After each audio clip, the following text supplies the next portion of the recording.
السلام عليكم ورحمة الله وبركاته.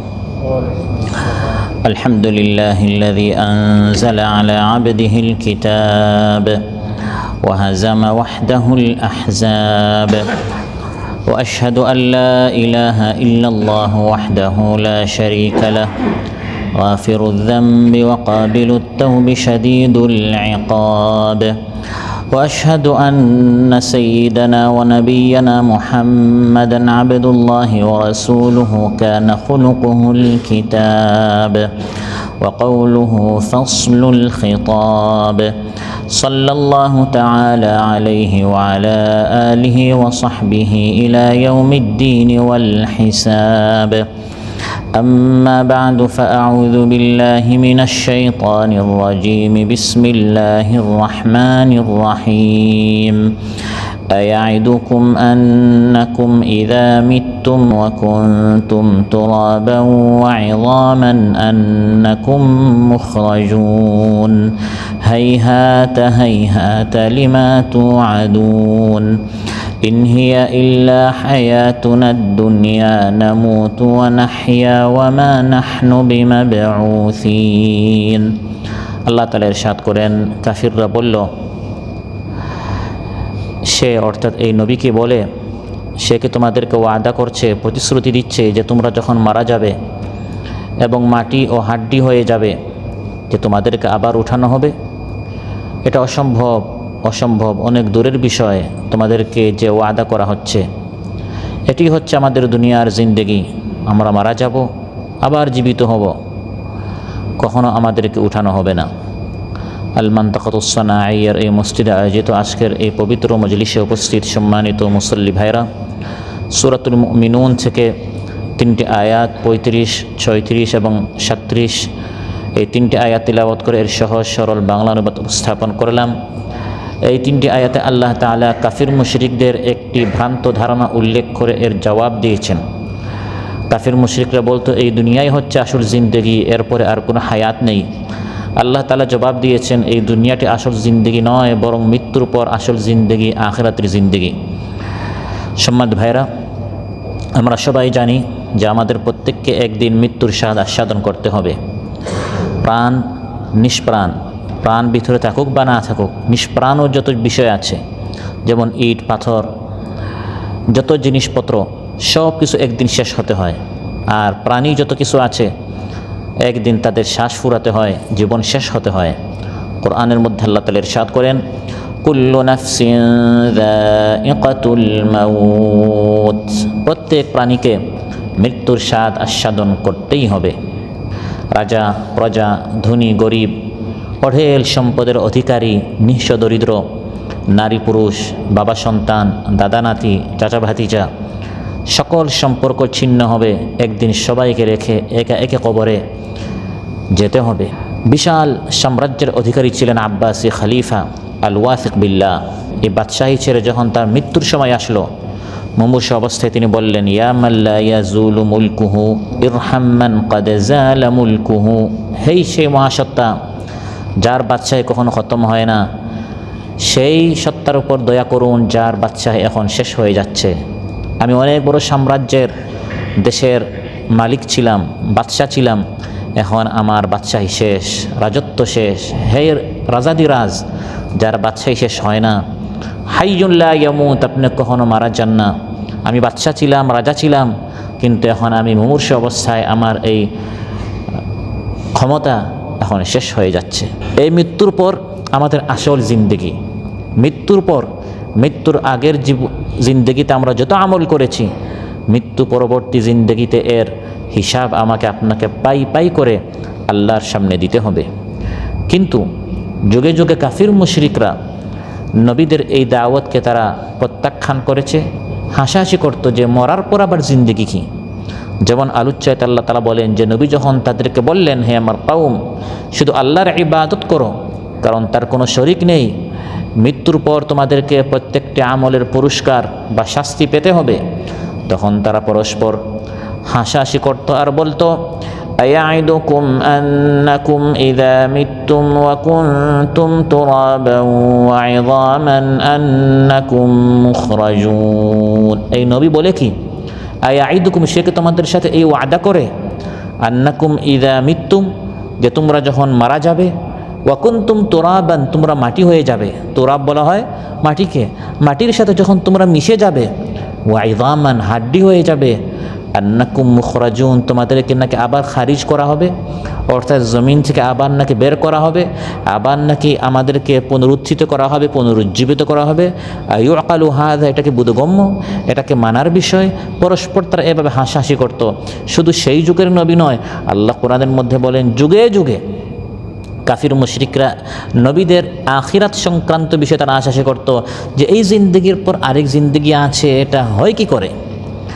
عما يتساءلون عن النبأ العظيم الذي هم فيه مختلفون كلا سيعلمون ثم كلا سيعلمون।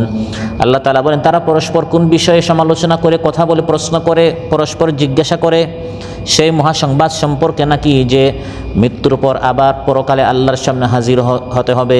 তারা এই বিষয়ে ইখতিলাফ করছে, মতভেদ করছে, এই বিষয়টাকে উড়িয়ে দিচ্ছে। না না, এখন বিশ্বাস না করলে একদিন বিশ্বাস করবে। কাল্লা সায়ালামুন, অবশ্যই একদিন বিশ্বাস করবে, জানবে। যেদিন সত্যি সত্যি আল্লাহর সামনে হাজির হবে, তখন তারা বুঝবে নবী যা বলেছেন তা সত্য, এটা মিথ্যা ছিল না, বরং সত্য। মৃত্যুর পর আবার উঠতে হবে, আল্লাহর সামনে হিসাব দিতে হবে। কিন্তু কাফির মুশরিকরা বলতো আয়াইদুকুম, সে কি বলে, সে কি ওয়াদা করে, সে কি তোমাদেরকে এই প্রতিশ্রুতি দিচ্ছে যে হে আমার উম্মত, প্রস্তুতি নাও, এই জিন্দগির পর আসল জিন্দগি আছে, মৃত্যুর পর আবার উঠতে হবে। নবী কি এই কথা বলে, আন্নাকুম ইযা মিত্তুম, তোমরা মারা যাওয়ার পর নাকি আবার উঠবে? এটা অনেক দূরের বিষয়, এটা অসম্ভব বিষয়। হাইহাতা হাইহাতা লিমা তুআদুন, কাফিররা বলতো অসম্ভব, এটা অসম্ভব, এটা অনেক দূর, বহু দূরের বিষয়। হাইহাত এর অর্থ হচ্ছে অসম্ভব, একবার নয়, আল্লাহ দুইবার উল্লেখ করেছেন হাইহাত হাইহাত। কাফিররা বলতো অসম্ভব অসম্ভব, দুইবার উল্লেখ করা হয়েছে তাকিদের জন্য, অর্থাৎ দূর দূর, সে প্রতিশ্রুতি মিথ্যা, নবী যা বলে এটা অসত্য, এটা অসম্ভব, এটা মৃত্যুর পর কখনো আমরা উঠবো না, নাউযুবিল্লাহ। তারা তাদের সংকীর্ণ দৃষ্টিতে দেখেছে যে একটা জিনিস শেষ হওয়ার পর এটা আবার আসবে কি করে। এক জিনিস ভেঙে যাওয়ার পর, এক জিনিস চুরমার হয়ে যাওয়ার পর, এক জিনিস তার হায়াত শেষ হয়ে যাওয়ার পর আবার পুনরুজ্জীবিত হবে, এটা সম্ভব কি করে? নবী এটা কি বলে?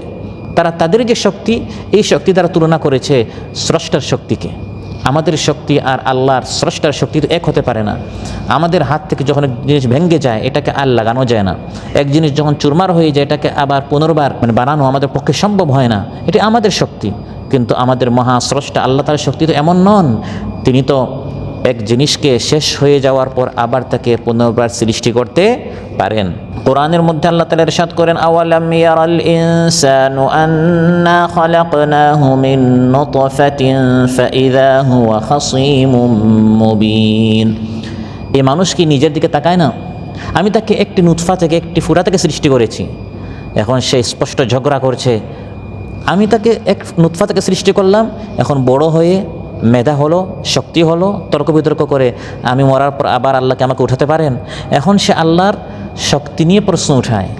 وضرب لنا مثلا ونسي خلقه قال من يحيي العظام وهي رميم। সে আমাকে নিয়ে কথা বলে অথচ নিজের সৃষ্টির কথা ভুলে যায়। সে বলে এই হাড্ডিটাকে আল্লাহ তাআলা আবার কিভাবে সৃষ্টি করবেন? এই হাড্ডিটা তো মাটিতে মিশে যায়, মাটিতে এই হাড্ডিটি চূর্ণ বিচূর্ণ হয়ে যায়। একজন মানুষকে দাফন করার পর তার অস্তিত্ব খুঁজে পাওয়া যায় না। তাহলে এই জিনিসটাকে আল্লাহ তাআলা আবার কীভাবে উঠাবেন? আল্লাহ বলেন, কাফির মুশরিক ব্যক্তি এখন তর্ক করে, এই সকল কথা উঠায় যে এই মাটিটাকে, এই চূর্ণ বিচূর্ণ হাড্ডিটাকে আল্লাহ আবার কীভাবে উঠাবেন? এই যে কীভাবে উঠাবেন, এই প্রশ্ন যে সে করছে, এই শক্তিটা তাকে কে দিয়েছেন? এখন সে খাসীমুম মুবিন, খুব সুন্দর করে তর্ক করে, আমার নবীর কথা কিনে হাসাহাসি করে, ঝগড়া করে, অথচ এই বেমালুম ভুলে গেল। قل يحييها الذي أنشأها أول مرة وهو بكل خلق عليم। যিনি এই হাড্ডিটাকে প্রথমবার সৃষ্টি করেছিলেন, এই মানুষকে যিনি প্রথমবার সৃষ্টি করেছেন, হে নবী আপনি বলুন তিনি এই মানুষটাকে পুনর্বার সৃষ্টি করবেন, তিনি কে? আল্লাহ এটা বলেন না, কুল ইউহয়িহা আল্লাহ, হে নবী আপনি বলুন আল্লাহ পুনর্বার সৃষ্টি করবেন। এটা না বলে আল্লাহ তাআলা চিন্তার খোরাক দিচ্ছেন, বলেন তিনি দ্বিতীয়বার সৃষ্টি করবেন যিনি প্রথমবার সৃষ্টি করেছেন। এখানে উত্তর আছে, যিনি প্রথমবার সৃষ্টি করতে পেরেছেন শূন্য থেকে, তিনি এখন আবার সৃষ্টি করতে পারবেন না? একটা জিনিস যিনি প্রথমবার বানায় তার জন্য বেশি কঠিন, দ্বিতীয়বার যে বানায় তার জন্য একটা মডেল আছে। যখন কেউ একটা জিনিস নকল করে আরেকটা মডেল দেখে দেখে বানায়, এটাও কষ্ট, কিন্তু তার জন্য অনেকটা সহজ, কারণ সে আরেকটা নমুনা তার সামনে আছে, একটা মডেল তার সামনে আছে। আল্লাহ তাআলা প্রথমবার সৃষ্টি করেছেন শূন্য থেকে। এখন তো একটা জিনিস হয়ে গেছে, ধ্বংস হয়েছে, মারা গেছে, শেষ হয়েছে, কিন্তু তার তো একটা নমুনা এক সময় ছিল। এখন তো বিষয়টা সহজ। অতএব অনেক দূর, হাইহাত হাইহাত, অসম্ভব অসম্ভব অসম্ভব হয় কি করে? এটা তো তোমার জন্য সম্ভব, রবের জন্য, মহাস্রষ্টার জন্য এটা সম্ভব হতে। قل يحييها الذي أنشأها أول مرة وهو بكل خلق عليم। আল্লাহ তাআলা প্রত্যেক সৃষ্টি সম্পর্কে তিনি মহাজ্ঞানী, তিনি জানেন এই সৃষ্টিটাকে আবার কিভাবে উঠাতে হয়। আওয়ালাইসা আল্লাযী খালাকাস সামাওয়াতি ওয়াল আরদা বিকাদিরিন আলা আন ইয়াখলুকা মিসলাহুম বালা ওয়া হুয়াল খাল্লাকুল আলীম। আল্লাহ তাআলা বলেন, যিনি এই বিশাল আসমানসমূহ সৃষ্টি করলেন, জমিন সৃষ্টি করলেন, তিনি এই দুর্বল মানুষের মতো একটা মানুষটাকে মৃত্যুর পর আবার কি তিনি উঠাতে পারেন না? অবশ্যই উঠাতে পারেন, বালা অবশ্যই পারেন। ওয়া হুয়াল খাল্লাকুল আলীম, তিনি হচ্ছেন মহাস্রষ্টা, তিনি মহাজ্ঞানী। আল্লাহ তাআলা বলেন, ইন্নামা আমরুহু ইযা আরাদা শাইআন আন ইয়াকুলা লাহু কুন ফায়াকুন। আল্লাহ তাআলা এই মানুষটাকে যখন আবার উঠাতে চান, বিশাল আয়োজন করতে হয় না, বরং শুধু বলেন হে মানুষ আবার উঠো, কুন ফায়াকুন, সঙ্গে সঙ্গে হয়ে যায়, এই মানুষটা পুনর্বার জীবিত হয়ে যায়। অতএব সেই আল্লাহ কত মহান, কত পবিত্র। ফাসুবহানাল্লাযী বিয়াদিহি মালাকুতু কুল্লি শাইইন ওয়া ইলাইহি তুরজাউন। আল্লাহ তাআলা বলেন, সেই আল্লাহ কত মহান, যার হাতে সব কিছুর রাজত্ব, যিনি প্রথমবার সৃষ্টি করেছেন, যিনি দ্বিতীয়বার সৃষ্টি করবেন। সুবহানাল্লাহ। তাহলে আল্লাহ তাআলা আবার আমাদেরকে উঠাবেন, এটা অসম্ভব নয়, এটা আল্লাহর জন্য সম্ভব, অতি সহজ বিষয়। ওয়ায়াকুলুল ইনসানু আইযা মা মিততু লাসাউফা উখরাজু হাইয়া। আল্লাহ তাআলা বলেন, মানুষ বলে, এই মানুষ আল্লাহকে এখন অস্বীকার করে, আইযা মা মিততু, যখন আমি মারা যাব, লাসাউফা উখরাজু হাইয়া, আমাকে কি আবার পুনর্জীবিত করাবে? এটা সম্ভব নবী, এটা কি বলে? আল্লাহ বলেন, এই মানুষ তার অতীতটা সে কি ভুলে গেল? আওয়ালা ইয়াযকুরুল ইনসানু আন্না খালাকনাহু মিন ক্বাবলু ওয়া লাম ইয়াকু শাইআ। সে কি ভুলে গেল এক সময় আমি তাকে সৃষ্টি করেছি, সে শূন্য ছিল, উল্লেখযোগ্য কোনো বস্তু ছিল না, সেই শূন্য থেকে আমি এই মানুষটাকে সৃষ্টি করলাম, এখন পুনর্বার তাকে উঠানো এটি আমার জন্য কোনো বিষয় নয়। অতএব তারা যে বলে যে আল্লাহ তাআলা কিভাবে আবার আমাদেরকে উঠাবেন, এটা অসম্ভব, আল্লাহ জবাব দিচ্ছেন, এটা আল্লাহর জন্য সম্ভব, তোমার জন্য সম্ভব, আল্লাহর জন্য কোনো কিছু অসম্ভব নয়। আরেকটি জবাব আল্লাহ দিচ্ছেন, এই যে এই মানুষটা মাটির সাথে মিশে যাবে, এটা কিন্তু আল্লাহ জানেন। যারা মারা যায় সবাই একরকম মারা যায় না, কেউ প্লেন থেকে ধসে বাতাসের সাথে মিশে যায়, আগুনে ছাই হয়ে যায়, পানিতে ডুবার কারণে বিভিন্ন জলপ্রাণীর পেটে চলে যায়, দাফন করার পর মাটির সাথে অস্তিত্ব বিলীন হয়ে যায়, এক একজন এক এক জায়গায় চলে যায়। এই মানুষটাকে আল্লাহ তাআলা আবার কীভাবে উঠাবেন? আল্লাহ বলেন, আমার জ্ঞান কি তোমার জ্ঞানের মতো? আমার ইলম কি তোমার ইলমের মতো? আমি আল্লাহ তাআলা সব জানি। মাটি তোমার কোন অংশ খেয়েছে এবং এটা কোন মাটিতে আছে, পরবর্তীতে এই মাটি হতে পারে বৃক্ষের একটি রূপ নিয়েছে, এক গাছ, বারবার গাছ হয়েছে, বারবার এক একটা বৃক্ষ হয়েছে, এক জায়গা থেকে আরেক জায়গায় গিয়েছে। এই যে আপনার শরীরটা মাটি খেয়ে ফেললো, আল্লাহ বলেন, আমি সব জানি, কোথায় আছো, তোমাকে আবার উঠাতে পারবো, আমার ইলম আর তোমার ইলম এক নয়। কাফির মুশরিকরা আশ্চর্য হতো, নবী এটা কি বলে, মারা যাওয়ার পর আবার আমরা উঠবো কি করে?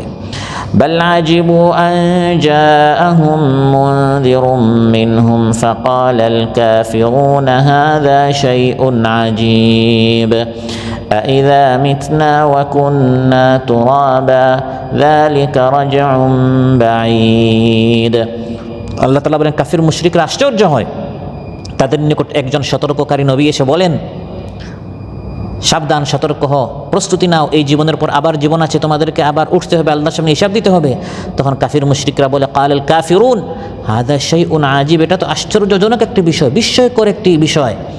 ইদা মিতনা, যখন মারা যাব, ওয়া কুন্না তুরাবা, মাটি হয়ে যাব, যালিকা রাজউন বাঈদ, এই ফিরে যাওয়া সুদূর পরাহত, এটি বহু দূরের একটি ব্যাপার। আল্লাহ জবাব দিচ্ছেন, قد علمنا ما تنقص الأرض منهم وعندنا كتاب حفيظ। আমি আল্লাহ তাআলা জানি মাটি তাদের কতটুকু ক্ষয় করে। আপনার শরীর মাটি, কোন মাটি খেয়েছে আর কতটুকু খেয়েছে, এগুলো সব আমি আল্লাহ তাআলা জানি। এই মাটি থেকে আবার তোমাকে উঠাতে পারি। শুধু জানি তা নয়, এই যে মাটি মানুষের গোশত, মানুষের হাড়, মানুষের চুল খেয়ে ফেলে, দেহকে চূর্ণ বিচূর্ণ যে মানুষ করে ফেলে, আল্লাহ বলেন এটা শুধু আমি জানি তা নয়, বরং আইনদানা কিতাবুন হাফিজ, এগুলো লৌহে মাহফুজে লেখা আছে। আপনার শরীরটা কোন মাটি খাচ্ছে, কতটুকু ক্ষয় করেছে, এগুলো সব আল্লাহ তাআলা জানেন। সেই প্রেক্ষিতে আল্লাহ তাআলা এই মানুষটাকে আবার উঠাবেন। কিন্তু কাফির মুশরিকরা হাসাহাসি করতো যখন তাদের সামনে এই সকল আয়াত তিলাওয়াত করা হতো, সাবধান, সতর্ক, প্রস্তুত নাও, এই জীবনের পর আরেক জীবন আছে। তখন তারা হাসাহাসি করতো, মৃত্যুর পর আবার আমরা উঠবো কী করে। এটি ছিল তাদের বড় একটি হাস্যকর বিষয়, এটা অসম্ভব বিষয়।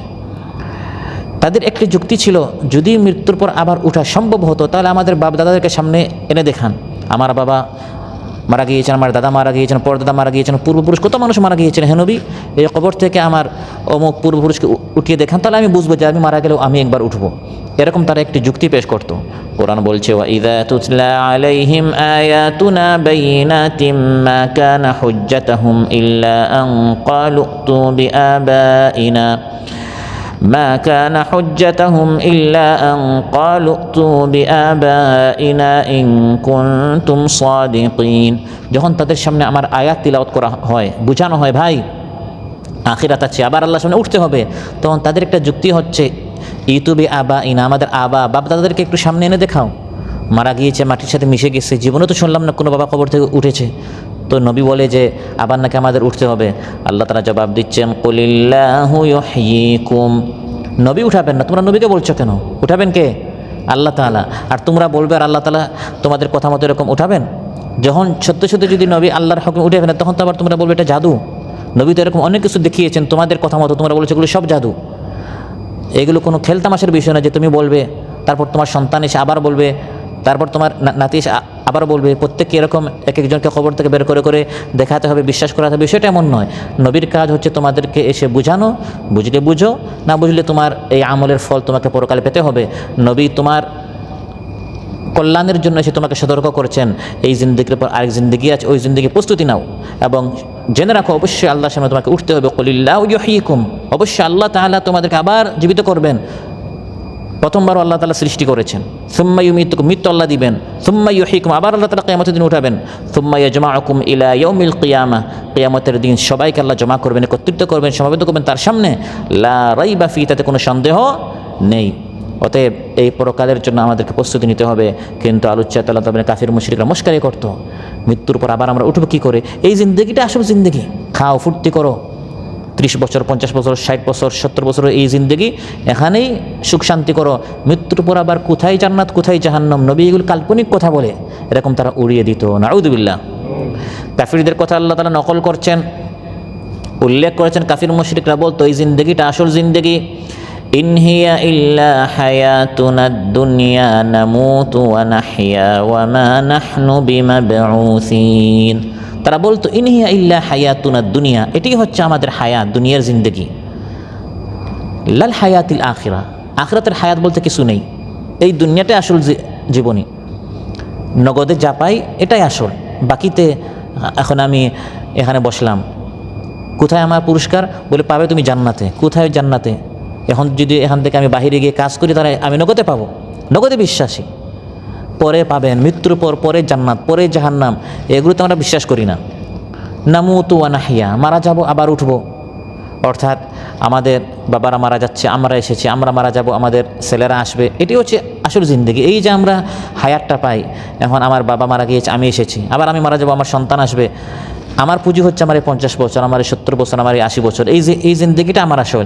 এখানে যদি ত্যাগ, কোরবানি, স্যাক্রিফাইস আমি করি নবীর কথা মতো, তাহলে এটা আমার লস। এখানে আমি ফুর্তি করবো, আনন্দ করবো, উপভোগ করবো, বিনোদন করবো, হাসি খুশি করবো, এরপরে আবার জান্নাত কি?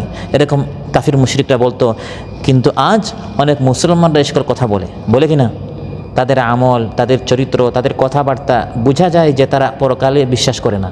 চুরি, ডাকাতি, জিনা, বেবিচার, খুন খারাপি, জুলুম, অত্যাচার এমনভাবে চালায় শুধু দুনিয়াতে সব পেতে চায়। সবর নেই, ধৈর্য নেই যে এখানে একটু কষ্ট করি, ত্যাগ করি, কুরবানি করি, বিনিময়টা আমি পরকালে পাবো, পুরস্কারটা আমি আল্লাহর নিকট পাবো, প্রতিদান আমি জান্নাতে পাবো, সেই অপেক্ষা করতেই চায় না। কাফির মুশরিকরা বলতো ইনহিয়া ইল্লা হায়াতুনাদ দুনিয়া, এই দুনিয়াটা আসল জিন্দেগি, নামুতু ওয়া নাহিয়া, আমাদের পূর্বের লোকটা মারা গিয়েছে, আমরা এখন এসেছি, ওয়া মা নাহনু বিমাবউসিন, কখনো আমরা আবার উঠবো না। নবী যা বলে এটা আমরা বিশ্বাস করি না, আবার উঠাউঠি বলতে কিছু নাই, এই জিন্দগিটা আমরা পেয়েছি, এটাকে এখন ভালো করে আমাদের উপভোগ করতে হবে। ওয়াকালু মা হিয়া ইল্লা হায়াতুনাদ দুনিয়া নামুতু ওয়া নাহইয়া ওয়া মা ইউহলিকুনা ইল্লা আদ-দাহর ওয়া মা লাহুম বিযালিকা মিন ইলমিন ইনহুম ইল্লা ইয়াযুন্নুন। কাফিররা বলে এই জিন্দগিটাই আসল জিন্দগি, হঠাৎ আমার হায়াত শেষ হয়ে যাবে। অতএব আল্লাহ বলেন আসলে তাদের নিকট কোনো ইলম নেই, এগুলো সব কাল্পনিক কথা, এই জিন্দগির পর আসল জিন্দগি আখিরাত আছে। এজন্য কবি বলেন এই দুনিয়া যেন তোমাকে প্রতারিত না করে। লা তারকানান্না ইলাল কুসুরিল ফাখিরাহ ওয়াযকুর ইযামাকা হিনা তুমসি নাখিরাহ। দুনিয়ার এই চাকচিক্য, বড় বড় ঘর বাড়ি জায়গা জমি তোমাকে যেন প্রতারিত না করে। এই জিন্দগিটা আসল জিন্দগি না। মাঝে মধ্যে ভাবো তোমার এই হাড্ডিটা কিন্তু একসময় মাটির সাথে মিশে যাবে, শেষ হয়ে যাবে। দুনিয়ার যে জিনিসটা তোমাকে প্রতারিত করতে, একটু এটা বিশ্বাস করো, কানা তুরাব ওয়া ইয়াসিরু তুরাব, মাটি ছিল মাটি হয়ে যাবে।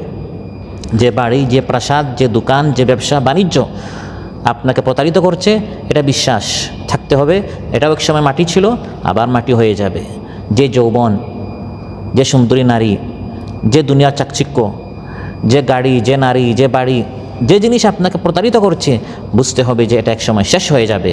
ওয়াইযা রাআইতা যাখারিফাদ দুনিয়া ফাকুল ইয়া রাব্বি ইন্নাল আইশা আইশুল আখিরাহ। দুনিয়ার কোনো চাকচিক্য, কোনো জাকজমক যদি তোমাকে প্রতারিত করে, তোমার চোখের মধ্যে যদি এরকম চমকাতে থাকে, তাহলে বলিও হে আল্লাহ, আসল জিন্দগি আখিরাতের জিন্দগি। এই দুনিয়াটা আমাকে প্রতারিত করতে চাচ্ছে, আখিরাতে তুমি আমাকে এর থেকে উত্তম নাজ ও নিয়ামত দান করিও, এবং সেই জন্য প্রস্তুতি নাও। দুনিয়াটা আসল নয়। আল্লাহ তার নবীকে বলছেন, হে নবী, দুনিয়ার চাকচিক্য যেন আপনাকে প্রতারিত না করে ওই দিকে আপনি চোখ উঠাবেন না। আমি তাদেরকে দুনিয়া দিয়েছি, আসল জিন্দগি মৃত্যুর পর, সেখানে ইমানদারদেরকে আমি জান্নাতে এই সকল নিয়ামত, উত্তম নিয়ামত দিব। ولا تمدن عينيك إلى ما متعنا به أزواجا منهم زهرة الحياة الدنيا لنفتنهم فيه ওয়ারিজকু রাব্বিকা খায়রুন ওয়া আবকা।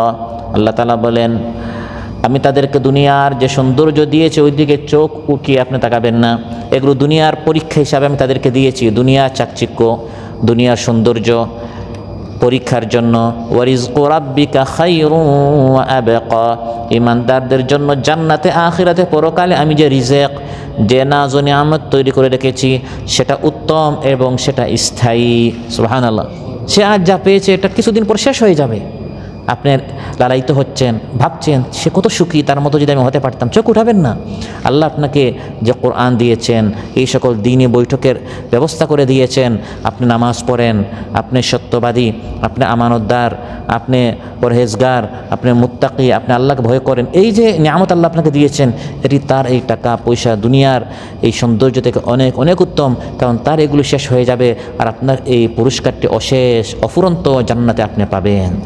এই জন্য এই দুনিয়াতে নয়, বরং মূল হচ্ছে আখিরাতে আমি কিভাবে বেশি বেশি করে ধনী হতে পারি, মালিক হতে পারি, জান্নাতের অধিকারী হতে পারি, সেই চিন্তা করতে হবে। কারণ জান্নাতে লাঠি বরাবর 1 মিটার বরাবর জান্নাতের এক জায়গা পুরা দুনিয়া এবং দুনিয়াতে যা আছে এর থেকে উত্তম। তার মৃত্যুর পরে ওই জিন্দগিতে আমি কীরকম জায়গা জমিনের মালিক হতে পারি আখিরাতে, জান্নাতে, ওটা চিন্তা করতে হবে। ওটাই হচ্ছে আসল সফলতা, কামিয়াবি।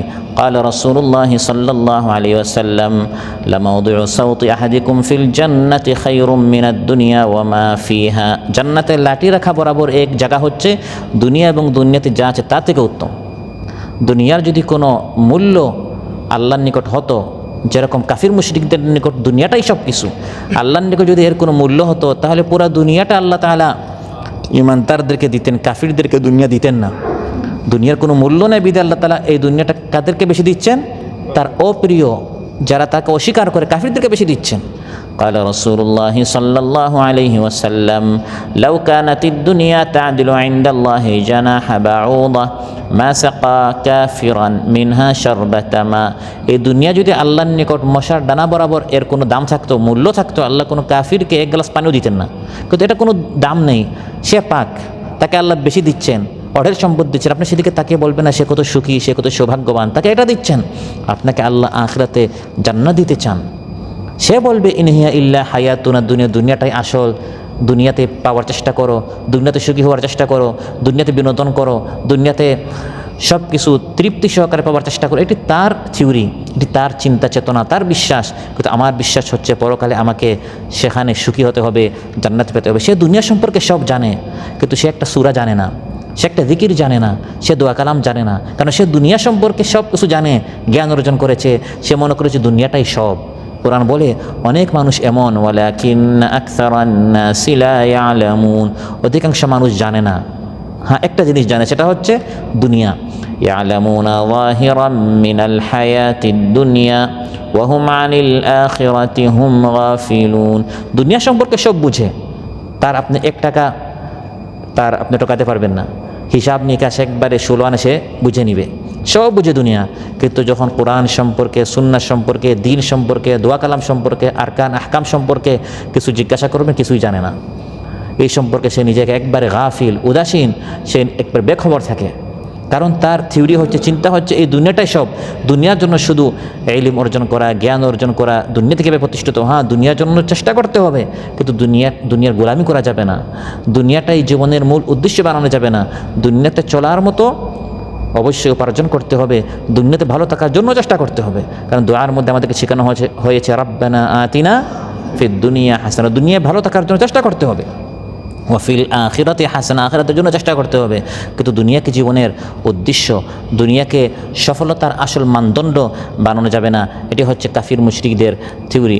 রাসূল সাল্লাল্লাহু আলাইহি ওয়াসাল্লাম একদিন তিনি চাটাইয়ের উপর শুয়ে থাকলেন। ইবনে মাসউদ রাদিয়াল্লাহু আনহু বলেন, তিনি এমন অবস্থায় এই চাটাই থেকে উঠলেন যে তার পার্শ্বদেশে দাগ পড়ে গেল। আমরা বললাম, হে আল্লাহর রাসূল, ইয়া রাসূলুল্লাহ সাল্লাল্লাহু আলাইহি ওয়াসাল্লাম, লাউ ইত্তাখাযনা লাকা ওয়িতাআন فقال ما لي وللدنيا ما أنا في الدنيا إلا كراكب استظل تحت شجرة ثم راح وتركها। তিরমিজির বর্ণনা, রাসূল সাল্লাল্লাহু আলাইহি ওয়াসাল্লাম চাটাইয়ের উপর শুয়ে আছেন, যখন উঠলেন এই চাটাইয়ের কারণে তার পার্শ্বে পুরো দাগ পড়ে গেল। আমরা বললাম, ইয়া রাসূলুল্লাহ, আপনি যদি একটু অনুমতি দেন তাহলে আপনার জন্য আমরা একটা নরম বিছানা, একটি গদি আমরা একটু ব্যবস্থা করি। তিনি ইরশাদ করলেন, আর কই দিনের দুনিয়া, এত আরামে বিছানা কম্বল, এত সুখে আমি থাকতে চাই না। কারণ দুনিয়ার সাথে আমার সম্পর্ক হচ্ছে, আমি তো এই জগতে, এই দুনিয়াতে একজন সোয়ারের মতো, যারা কোনো সোয়ারির ওপর সোয়ার হয়, আরোহণকারীর মতো, যে ক্লান্ত হয়ে একটু বিশ্রামের জন্য গাছের ছায়ায় থামলো, তারপর পুনরায় সে চলতে আরম্ভ করলো, গাছটি ছেড়ে সে চলে গেল। আপনি কোথাও সফর করছেন, সফর করতে করতে চলতে চলতে আপনি ক্লান্ত হয়ে গেলেন, কিছুক্ষণের জন্য আপনি একটি গাছের নিচে আরাম করতে গেলেন, 2-3-4 ঘন্টা, তারপর আপনি এই স্থান ত্যাগ করে আপনি চলে গেলেন। তাহলে এই গাছের নিচে ভালো করে শোয়ার থাকার তো কেউ চিন্তা করেন, কারণ এটা সাময়িক কিছু সময়ের জন্য আমি এই গাছের নিচে, যেটাকে বর্তমান পরিবেশে আমরা ট্রানজিট বলি। আপনি এখান থেকে দেশে যাচ্ছেন, সাময়িক 3 ঘন্টা 4 ঘন্টা 5 ঘন্টা 10 ঘন্টার জন্য আপনার প্লেন ট্রানজিট হলো দিল্লিতে মনে করেন, বা যে কোনো একটি জায়গায়, সেখানে গিয়ে আপনি ভালো করে থাকার চিন্তা করবেন না, বা এখানে গিয়ে একটা জায়গা কেনার বা ব্যবসা করার চিন্তা করবেন, কারণ এই জায়গাটা আপনি কিছুক্ষণ পর ত্যাগ করে আপনি আবার চলে যাবেন। তো রাসূল সাল্লাল্লাহু আলাইহি ওয়াসাল্লাম এটা বোঝাচ্ছেন যে এই দুনিয়ার জিন্দেগি আসল জিন্দেগি নয়, কোন রকম এটা কাটালে হলো, আসল হচ্ছে আখিরাতের জিন্দেগি। কিন্তু আল্লাহ তাআলা বলেন যে কাফির মুশরিকরা যুগে যুগে, সব যুগে তাদের বিশ্বাস ছিল দুনিয়াটা আসল জিন্দেগি। আমরা যারা ঈমানদার, আমাদের বিশ্বাস এই দুনিয়া আসল জিন্দেগি নয়, আসল জিন্দেগি হচ্ছে আখিরাতে। আল্লাহ সুবহানাহু ওয়া তাআলা আমাদের সবাইকে আখিরাতের প্রস্তুতি নেওয়ার তৌফিক দান করুন। আখিরাতে যেন আমরা সফল হতে পারি, দুনিয়াতে যেন আমরা শান্তি পাই, এবং পরকালে যেন আমরা মুক্তি পাই, এই ধরনের সুন্দর জীবনযাপন করার আল্লাহ তাআলা আমাদের সবাইকে তৌফিক দান করুন। যা সুন্দর, যা সঠিক, যা সরল, তা আমাদেরকে জানার, বুঝার, গ্রহণ করার আল্লাহ তাআলা আমাদের সবাইকে তৌফিক দান করুন। সুবহানাকাল্লাহুম্মা বিহামদিক, আশহাদু আল্লা ইলাহা ইল্লা আনতা আস্তাগফিরুকা ওয়া আতুবু ইলাইক। আসসালামু আলাইকুম ওয়া রাহমাতুল্লাহি ওয়া বারাকাতুহু।